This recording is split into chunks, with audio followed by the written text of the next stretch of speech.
Eduardo knows all too well that being kidnapped and then simply disappearing is the biggest danger. A few years ago, his brother disappeared as he made his second attempt to reach the US. We got as far as Chiapas, but the police caught me and deported me back to Honduras. I went back again to look for him, but there was nothing. Around 90 members of the caravan currently making its way north are said to have disappeared after getting onto trucks. The reports from various organizations have not yet been confirmed. There are differing accounts of the numbers missing. Some sources say 80, others 100. Human rights authorities are looking into this case.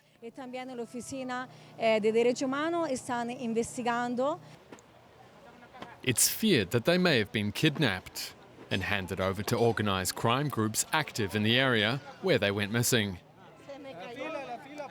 Now others in the caravan are spooked. When Jolvin lost sight of his two friends, he thought he'd never see them again. I was really worried they had disappeared, and I would never hear from them again. We got separated while I was trying to find space on one of the vehicles. I had no idea where they had gone. Aid agencies say between 10 and 20,000 migrants have disappeared in the last 10 years. That's one reason why people are queuing to get into this tent.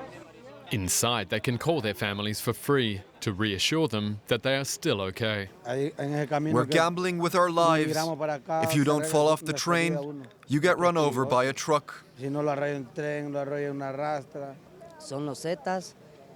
Zetas cartel runs everything here.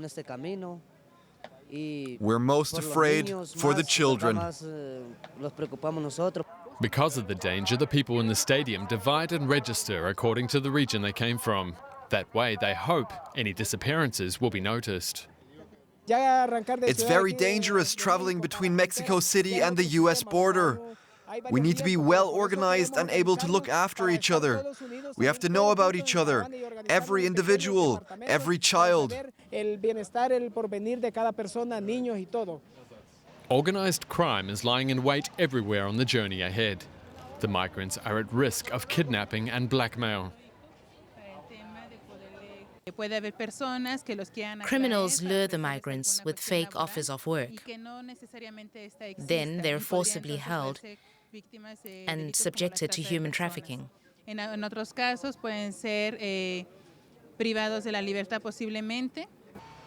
Attempts to dupe the migrants even take place within temporary accommodation in Mexico City.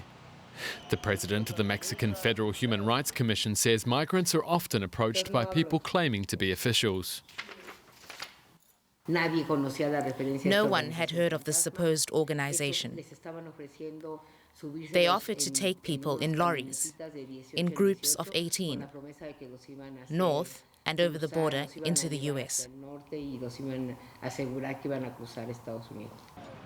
The biggest concern for the people in the caravan is to avoid falling victim to criminals exploiting their desperation.